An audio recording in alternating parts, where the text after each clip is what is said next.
All right. So we started with this book last week with some of my friends. It's called Band This Book. And so we're going to pick up where we left off. And just to catch you guys up, our main character is Amy Ann Olander. All right. Amy Ann is a fourth grader, and she has two younger sisters who give her quite a bit of trouble. Alexis and Angelina, and her mom and dad. And when she went to the library, which is her favorite place to go, her book wasn't there. Her favorite book. Her favorite book is called, it's a good book, From the Mixed Up Files of Mrs. Basil E. Frankenweiner. And she went to check that book out in her library, and it was gone. And the librarian told her that she'd had to remove it from her shelf because it had been, somebody had sort of complained that it was inappropriate for fourth graders. And so that is what she was dealing with. Does that make sense?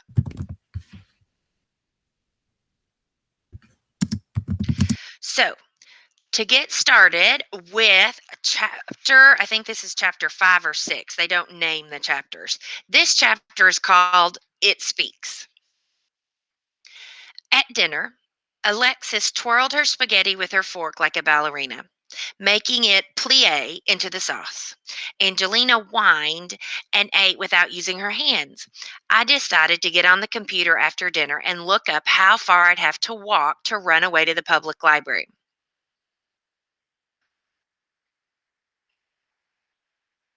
Oh, Lily, I'm sorry about that. If you want to, you can log off and you can catch this recording later. That way you don't have to try to read it with me talking fast. Because I know you're having problems with your computer at the moment. Oh, lost my. Okay. Oh, and I forgot to tell you, Amy's favorite place. When she gets mad at people, she runs away to the library and she hides in her school library. So this is her mom talking. This presentation thing means I'm going to have to work late all this week, Mom says. I'll need you to pick up Angie from Mrs. Taggart's, she told Dad.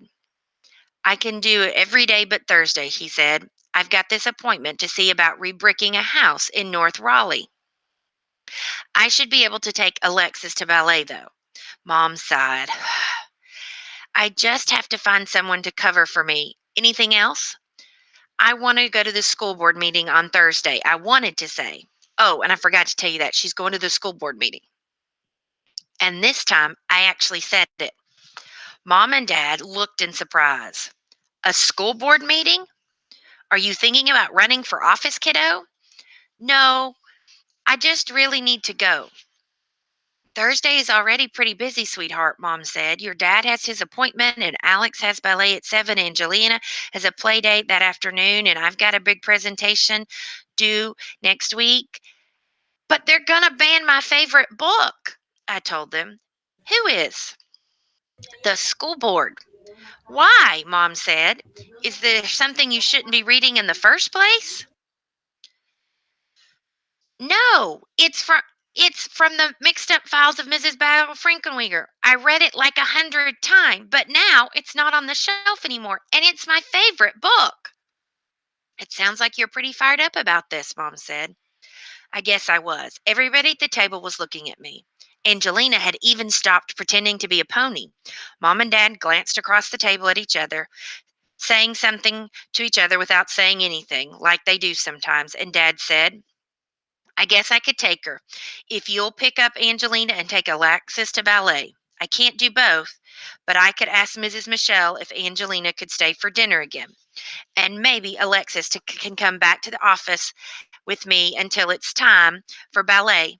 Alexis and Angelina protested. Angelina said Mrs. Mitchell's food was too spicy, and Alexis always thought Mom's office was too cold. But Mom and Dad told them they survive, and that was that. I was going to go to the school board meeting. I couldn't believe it. For once, I actually said what I was thinking. Something was happening about it. I felt this little flutter in my chest, like the split second when you're peering over the top of the hill of a roller coaster and the weight of it grabs you and drags you down, and you're scared, but really excited. I wanted to close my eyes and throw my hands up in the air and scream, but that might have freaked everybody out. And then again, maybe nobody there in Crazy Town would even notice. The next chapter, Common Sense. Thursday came quick, and suddenly Dad was driving me to the school board meeting in his truck. The school board meeting where was let me start that sentence again. The school board meeting where I was supposed to tell everyone why I like from the mixed up files of Mrs. Basil Frankenweiner. With every mile that passed, I regretted opening my mouth a little bit more. The school board meeting was in a room on the third floor of a big gray building downtown. There was a curved table at the front where the school board members were already sitting. There were two sections of uncomfortable seats facing them with an aisle running down the middle. It kind of sounds like our school board room that we use. There's a big curved table up front, and there's two sections of chairs they put out, and the chairs aren't very comfortable. And right in front of the aisle was a podium with a microphone on it. The microphone I was supposed to get up and talk into. A f- the folded piece of paper with this speech I'd written about from Mrs. Mixed Up Files was crinkled in my pocket. I only ever had stolen one thing in my life, a lollipop from the grocery store when I was 4. I'd snitched it while we were in the checkout line and stuck it in my pocket. But I was old enough to know it was wrong, and the lollipop felt like radioactive the whole way out the door and into the parking lot. I felt like somebody had seen it, like somebody knew I was a bad girl. It burned so hot that I broke down in tears and confessed before we got to the car. That piece of notebook paper in my pocket felt like that now. I was surprised it hadn't set off all kinds of alarms on the way to the building. How was I ever going to stand up and read what I had written in front of all of those people? Mrs. Jones, the librarian, saw us come in and hurried to give me a hug. She was wearing a black dress with polka dots tonight and the big polka dots earrings. Oh, honey, I'm so glad you came tonight, she said. Amy Ann's our honorary librarian, she told Dad. I think she spends more time in the library than I do. I was suddenly worried Mrs. Jones was going to let it slip that I hung out in the library every afternoon instead of going to clubs. She didn't know I'd been lying to Mom and Dad. Then she held out her hand to Dad instead and said, Opal Jones. Opal, that's a pretty name, Dad said, shaking her hand. Mrs. Jones blushed. Grown up ladies always act weird around my dad. Mom says it's because he's a bricklayer and has a smile of a movie star. My parents gave me an interesting first name because our last name was Smith, Mrs. Jones said. And then I went and married a man named Jones. She shrugged. What can you do? What's all this about book banning? Dad asked. Mrs. Jones took a deep breath. She had big lungs to fill. This isn't the first time we've had a book challenged in the library, but it's the first time the school board has gone over my head to pull a book from the shelves all by themselves. And it's because of that woman there. Dad followed her gaze to the pretty, petite, white woman with short blonde hair who wore a matching lavender skirt and jacket. She doesn't look like a book burner, said Dad. That's Mrs. Sarah Spencer, a pillar of our fair community, Mrs. Jones said. She's a member of Shelbourne Elementary PTA, the Shelbourne Elementary Playground Redeveloper Committee, the Raleigh Race for Culture Foundation, and the North Carolina Art Museum Board, and the North Carolina State Opera Society. Oh, Dad said, suddenly interested because of the opera. My stomach squeezed up. I grabbed his arm. I did not want him to start singing at the school board meeting. More importantly, Mrs. Jones said, Mrs. Spencer and her husband are rich. That means the school board listens to her more than they listen to me, the person who they hired to do the job. I didn't know Mrs. Spencer, but I knew the boy in the seat beside her. His name was Trey. He was in Mr. Hughes' fourth grade homeroom with me, but he and I had history. He had the same blonde hair as his mom, only messier, and he wore untucked blue. Oh, sorry, guys. He wore an untucked blue polo shirt with jeans. He looked up from the notebook he was drawing in. I caught me staring at him, and I quickly looked away. One of the school board meetings called the meeting to order, and we all sat down with Mrs. Jones. The seats in the audience weren't half full. The school board members talked about boring stuff that only future lawyer Rebecca would be interested in. And then it was time for the public comment. That meant people could come up to the podium and speak. Sank down in my chair a little, the paper in my pocket crinkling louder like firecrackers to me. Dr. Opal Jones is our first speaker, one school board member said. I sat up. She's a doctor, I whispered. Not a medical doctor, said. A library science, probably. There were library scientists? My eyes went wide as I imagined librarians in lab coats looking at books under microscopes like a crime scene investigations on TV. Wild haired librarian scientists cataloging books with giant machines and crackling with electricity. The mad library scientists swirling new words around in glass speakers. I was so busy imagining what it'd be like to be a library scientist, I missed most of Mrs. Jones's speech.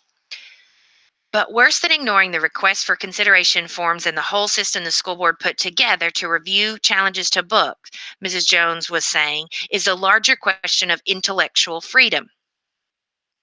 One of the school board members rolled their eyes and shifted in their seats, as we all do when Mr. and Mrs. Vaughn's class, when he starts telling us about how we're going to need to do fractions one day. We better pay attention. Mrs. Jones didn't seem to notice. It's our job as educators to expose our children to many different kinds of books and as many different points of view as possible. That means letting them read books that are too easy for them or too hard for them. That means they read books that challenge them or do nothing but entertain them. And yes, it means letting students read books about things that in them that we might disagree with, or letting them make up their minds about things, which is downright scary sometimes, but that's what a good education does. Some of the school board members were shuffling papers and checking their phones. None of them seemed to be paying any attention. Ladies and gentlemen, Mrs. Jones said, every parent has a right to decide what their children can and can't read. What they cannot do is make that decision for everyone else. I respectfully ask the school board to overturn the arbitrary closed door decision to remove these books, to require our any parent still concerned about the library materials to follow the established reconsideration policy set up by this board. Thank you. Most of the board members were looking at the table in front of them when she finished, not at Mrs. Jones. One coughed. Thank you, Dr. Jones. Mrs. Spencer, you wanted to speak? Trey's mom got to the podium. Unlike Mrs. Jones, she didn't have a piece of paper to read from. Ladies and gentlemen, from the school board, I grew up in this country. I was a student at Shelbourne Elementary School, and no, I won't say how long ago. Back then, the school library was a safe place, a place parents could trust their children weren't going to pick up a book that might tell them how to lie or steal or cheat. They weren't going to find a book that told them more about their bodies than they were ready to know at the age of 10, 9, or 5. They weren't going to find a book that showed them that it was right to talk back and disrespectful to adults. Call me old fashioned, but I think a book should be a place where a parent's authority isn't undermined. I think it should be a place where it's reinforced. I frowned. No book I had read in the library had ever taught me to lie or steal or to cheat. Every kid who had any kind of brains knew how to do that stuff already. And I was respectful to adults. I always did whatever they told me to do, and even when I knew it was a load of pony poop. Mrs. Jones had never used the word censorship, but it was there behind everything else she said Mrs. Spencer. I'm not for censorship. I'm for common sense. We have to protect our children. It's not censorship to keep them away from things it's not age appropriate. It's common sense. I'm sure Mrs. Jones wouldn't call it censorship to keep adult magazines filled with sex out of her library. Sex? Who was she spelling it out for? Did she think kids in the rooms had never heard the word sex before? Or that we couldn't spell it? This is just 11 books, Mrs. Spencer said, and that leaves thousands more in the elementary school for children to enjoy. Far better books, too. I have only asked to remove these books that are inappropriate or have no redeeming value. I hope you can trust your own wisdom and common sense as parents that no child ever be exposed to them. Thank you. Besides us, Mrs. Jones cleared her throat and shifted in her seat. Thank you, Mrs. Spencer, the board member said. Is there anyone who wishes to speak on this issue? Mrs. Jones looked over to me and smiled. Dad gave me a questioning look. This was it. This was why I had the piece of paper in my pocket. This is why I had gotten my parents to rearrange their schedules to bring me here. Why was I in the school board meeting at 7 o'clock on a school night instead of in my bed reading a book? They both expected me to get up and say something, to tell the school board why they shouldn't bad Mrs. Frankenweiner. All I had to do was stand up and walk to the podium. My heart thumped in my chest. I stared straight ahead. Anyone? The school board member asked, and the school board waited. Mrs. Spencer waited. Mrs. Jones waited. Dad waited. I sucked on my braids. All right, then, the school board member said, there's no further comment on the matter. I move to uphold the school board's decision to remove these books for Shelbourne Elementary Library. Seconded. Oh no, I was supposed to say something. I wanted to say something, but I hadn't. I couldn't. Couldn't. All in favor? Aye, the bunch of them said. Any opposed? Nay, two of them said. Motion carries. Anyone have another issue they'd like to hear? And just like that, it was over. One of the other adults in the audience got up to complain about how much her homework her kids brought home. I barely was listening. That was it. My one chance to speak up. My one chance to tell them why my favorite book was so great. And I had done what I always did. I sat there and said nothing. My face was so hot, it would catch on fire. I grabbed the bottom of my metal chair on both sides and hung on. I couldn't even look at Dad or Mrs. Jones. The school board moved on to talking about bids for plumbers for another school, and my dad huffed. I don't think we need to sit around for the rest of them. We've already wasted enough time. I nodded, trying not to cry. I'm going to wait until the end, Mrs. Jones whispered, and bend the ear of one of those two board members. Good luck, Dad said. I looked up to Mrs. Jones and slid past her the aisle. I'm sorry, I told her. Oh, there's nothing for you to be sorry about, honey, Mrs. Jones said. You didn't do anything. I know. That's the problem, I wanted to say, but I didn't. In the car, next chapter, mixed up Mrs. Frankenfurter. On the car on the way home, I pulled the piece of paper out of my and unfolded it. At the top was written, Why the Mixed Up Files of Mrs. Basil E. Frankenwheeler is my favorite book. I had written below wasn't long, but it had taken me a long time to do.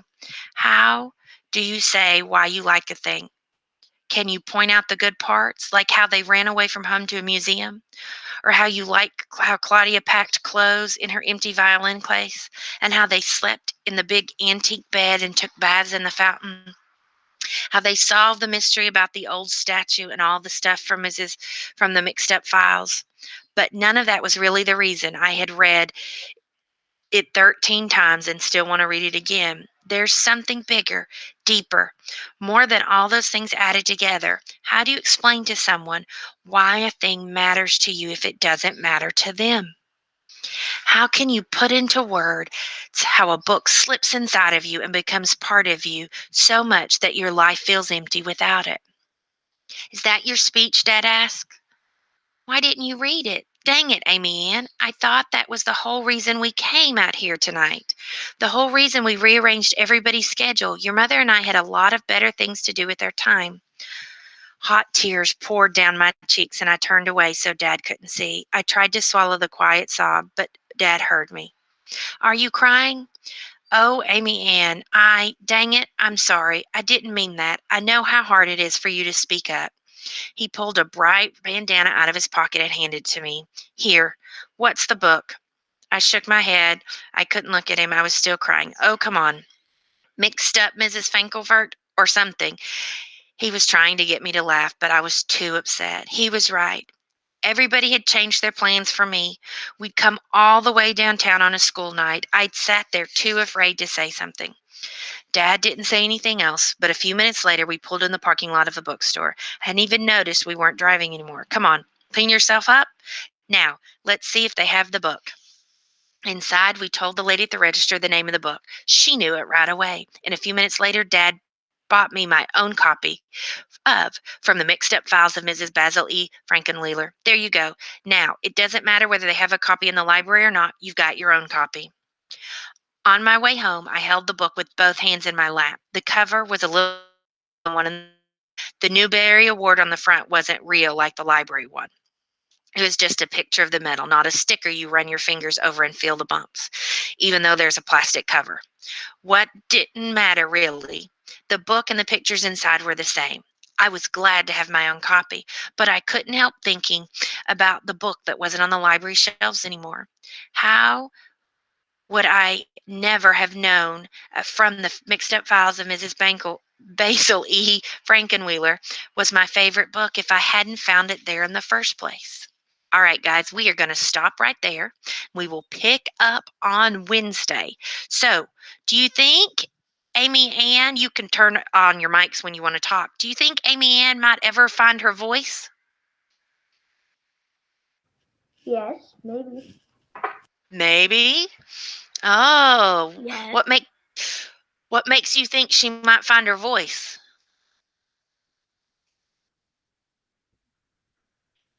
That she's that this is she's being brave and actually showing what she's made of in this part.